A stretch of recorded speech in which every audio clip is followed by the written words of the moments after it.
Lucas 22, 39 a 46. E saindo foi como costumava para o Monte das Oliveiras, e também os seus discípulos o seguiram. E quando chegou àquele lugar, disse-lhes: Orai para que não entreis em tentação. E apartou-se deles cerca de um tiro de pedra e, pondo-se de joelhos, orava, dizendo: Pai, se queres, passa de mim este cálice. Todavia não se faça a minha vontade, mas a tua. E apareceu-lhe um anjo do céu que o confortava. E, posto em agonia, orava mais intensamente. E o seu suor tornou-se em grandes gotas de sangue que corriam até ao chão. E, levantando-se da oração, veio para os seus discípulos e achou-os dormindo de tristeza. E disse-lhes: Por que estáis dormindo? Levantai-vos e orai, para que não entreis em tentação. Saindo, Jesus foi para o Monte das Oliveiras, os seus discípulos o seguiram, e Jesus, pondo-se de joelhos, orava. Jesus é o exemplo máximo que podemos ter para nós, seres humanos, em relação à oração.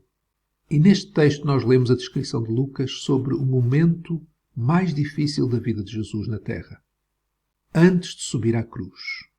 Mas vemos Jesus, o Mestre, mesmo nesse momento, ensinando os seus discípulos, ensinando-nos, nesse momento dramático, o que significa orar. E podemos ver aqui neste texto o que significa orar para nós, nomeadamente no que diz respeito à prioridade da oração, no que diz respeito ao propósito da oração, também no que diz respeito à postura na oração, no que diz respeito ao pedido, o pedido da oração, no que diz respeito à persistência,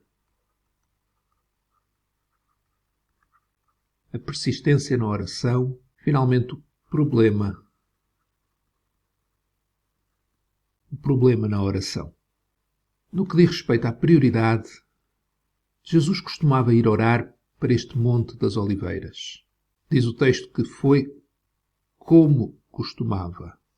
A oração na vida de Jesus era uma prioridade. E por isso ele escolheu, quando estava em Jerusalém, um lugar onde pudesse orar, estar a sós com o Pai. E também, por vezes, com os seus discípulos. Em que lemos que Jesus aqui também lhes disse para eles: orarem, levantai-vos e orai. Orai, para que não entreis em tentação. Para a oração ser uma prioridade no nosso dia-a-dia, muitos dizem que temos que ter um lugar onde possamos estar confortáveis, sozinhos, para estar em comunhão com o Pai, em comunhão com o nosso Pai. Mas aprendemos também sobre o propósito na oração. Este momento que o texto descreve era um momento de tentação para Jesus. E também o era para os discípulos que o seguiam. Por isso Jesus diz: orai para que não entreis em tentação. Levantai-vos e orai para que não entreis em tentação. Jesus está a dizer claramente para eles orarem, como também ele o ia fazer, com o propósito de não entrar em tentação.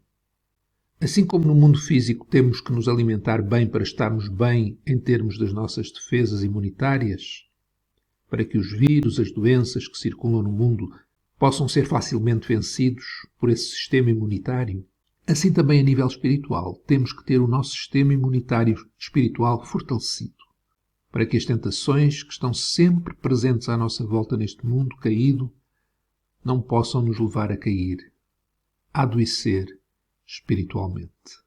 Mas neste texto também aprendemos sobre a postura na oração. Jesus, pondo-se de joelhos, orava. Não é obrigatório orar de joelhos, mas o que nos chama a atenção aqui é que Jesus, o Filho de Deus, a segunda pessoa da Trindade, se colocou de joelhos diante do Pai, em total reverência, submissão e adoração. Se o próprio Deus se colocou assim diante de Deus, qual deve ser a nossa postura? Qual deve ser a nossa atitude diante de Deus quando oramos? Mas aqui também aprendemos sobre o que pedir na oração.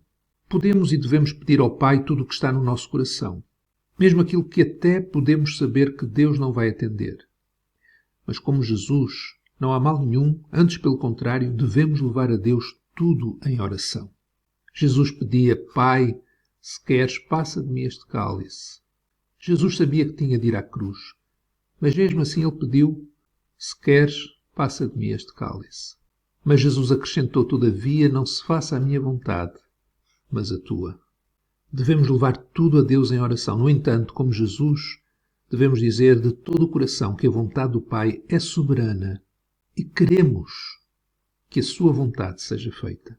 Não é apenas dizer seja o que Deus quiser, numa atitude em que nós sabemos o que é melhor. No entanto, Deus é um estraga-prazeres. É um Deus que não podemos ir contra Ele. Não, não é nessa atitude. Não é assim que Jesus disse: todavia, não se faça a minha vontade, mas a tua. Mas ele disse: todavia, não se faça a minha vontade, mas a tua, com um desejo sincero que a vontade do Pai fosse feita. Mas neste pedido de Jesus: se queres, passa de mim este cálice, sabendo Jesus que o Pai queria que ele fosse à cruz, ele orou assim, e nós devemos orar também tudo o que está no nosso coração, porque há sempre uma resposta.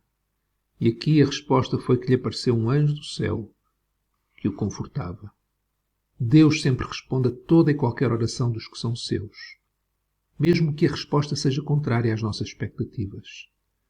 Deus responde, enviando consolo, conforto, poder para aceitar e fazer a vontade de Deus.